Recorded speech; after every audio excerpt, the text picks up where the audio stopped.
Welcome to my channel. RRB group D and ఎస్ఎస్సిలో and other ఎగ్జామ్స్లో చాలా important question. ఇప్పుడు జరగబోయే గ్రూప్ డిలో ఖచ్చితంగా ఇలాంటి టైప్ ఆఫ్ క్వశ్చన్ రావచ్చు. ఇది డివిజిబుల్ రూల్ నుంచి క్వశ్చన్. ఇది ఏం లేదు, ఇట్లా నెంబర్ ఇస్తే 8128 కాకుండా ఇంకా వేరేది ఇస్తే divisible by which of the following, ఈ నెంబర్లో ఏది డివిజిబుల్ అవుతుంది. ఫస్ట్ ఈ ఆప్షన్స్ తీసుకుందాం. ఫస్ట్ 8 అనేది తీసుకుందాం. 8 తీసుకుంటే 8 అంటే డివిజిబుల్ రూల్ ఏందనికంటే లాస్ట్ 3 డిజిట్స్ డివిజిబుల్ బై 8తో డివిజిబుల్ అయితే 8.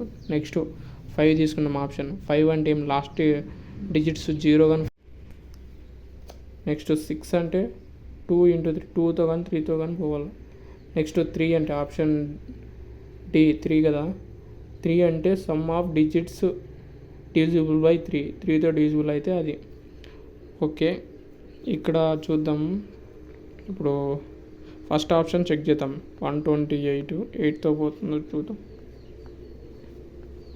8 1 8, 4 8 6 48.